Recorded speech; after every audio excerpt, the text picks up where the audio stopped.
আমি সবসময় বলি যে একটু পার্থক্য করার চেষ্টা করবেন, অতীত ভুলবেন না।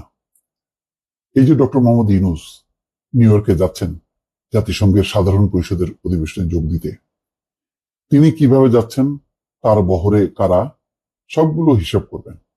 আর আগের অতীত শেখ হাসিনার সময়ের যে বিলাসবহুল একটা হইচই ফেলানো যে যাত্রা, তার সাথে পার্থক্যটা দেখেন।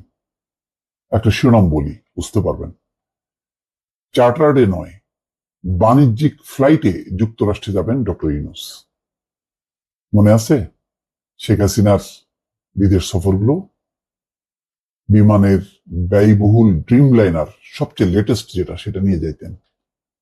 তিনি যাইতেন, কবে ফিরতেন সেটা মনে হয় অনেকেই জানতেন না, এবং ওনার মর্জি।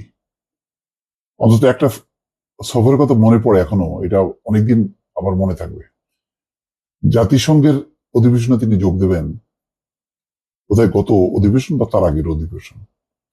চলে গেলেন ফিনল্যান্ডে ববির মান ভাঙাইতে। ববি মানে রেহানার ছেলে। একেবারে পুরো ভর্তি ফ্লাইট নিয়ে চলে গেল ফিনল্যান্ডে। একদিনকে দুদিন পর তাকে নিয়ে, ওই ববির পুরো ফ্যামিলি নিয়ে ওই ড্রিম লাইনার করে চলে আসলেন তিনি নিউ ইয়র্কে। আসলেন, এসে বোধহয় সে অধিবেশন শেষ করলেন। শেষ করে ওখান থেকে আবার ড্রিম লাইনার নিয়ে চলে গেলেন ওয়াশিংটনে। ওয়াশিংটনে জয়ের সাথে মিট করলো। তারপরে পারিবারিক ভাবে বেশ খানা বিনা চললো, আদর আপ্যায়ন হলো। কেন, দেশের মানুষের কোনো বিষয় না, সরকারি কোনো বিষয় না। এটা হলো রাজা বাদশাদের খেয়াল খুশি আর কি। তারপরে ওখান থেকে আবার চলে গেলেন ফিনল্যান্ডে, ববিকে ড্রপ করে দিয়ে সেই এটা চলে আসলো। টোটাল 20-22 দিন সাথে থাকলো তার ড্রিম লাইনার, মানে বাংলাদেশ বিমানের সর্বশেষ একটা বিশাল সুপরিসর একটা ফ্লাইট।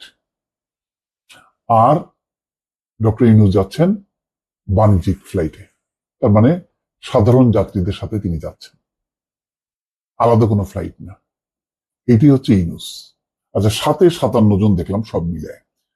এর মধ্যে প্রথম দিন যেটা ঘোষণা করা হয়েছিল 11 জন। 11 জন হয়তো সরকারি খরচে, বাকিরা যার যার খরচ থেকে যাবেন, হয়তো কিছু সম্পাদক যাবেন। আমার পুরো লিস্ট এখনো পাইনি, পাইলে আপনাদেরকে জানাবো। আমি এই জন্য বলছি যে দেখেন, যে পার্থক্যটা দেখেন। তিনি তো বলতে পারতেন না, আগের সরকার যেভাবে করছে ওটা তো খুব মানে ভালো, আমি ওটা ফলো করি, আমি তো এর বেশি কিছু করছি না। ওইটার অর্ধেকও যদি হইতো আমি সমালোচনা করতাম। এখন আমি কি সমালোচনা করব?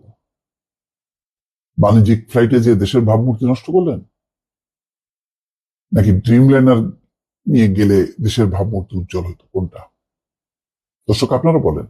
এই জন্য আমি বলছি যে দেখেন, তার বিলাসী জীবন, বিলাসী যাত্রা, সব শেখ বংশ তো না, এটা রাজবংশ, তার একটা প্রতিফলন ঘটাতেন।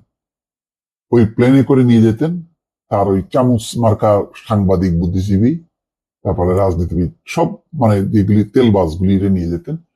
ওদেরকে নিয়ে আবার মিটিং করতেন, হাততালি দিত তারাই, আবার তাদেরকে নিয়ে চলে আসতেন। এসে আবার গণভবনে আবার তাদেরকে নিয়ে আবার সংবাদ সম্মেলন করতেন। একটা মহা একটা মানে তামাশা ছিল।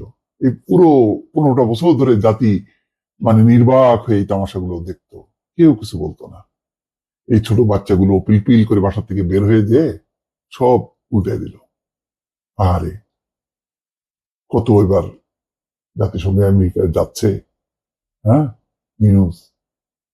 এখানে শেখ হাসিনা থাকলে আরে বাপ রে বাপ, উন্নয়নের ওখানে যে বাইডেনকে বলে আসতো পদ্মা সেতু দেখার জন্য, বিশ্বের বিস্ময় পদ্মা সেতু, সাথে যেত 200-250, আর ওই পরিচিত ওই মুখগুলোই, ওই মোজাম্মেল বাবু, ওই শ্যামল দত্ত, ওই এক চেহারা ফরিদা ইয়াসমিন, ওই সেট আপই নিয়ে শুরু করছে, ওই সেট আপই শেষ হয়েছে।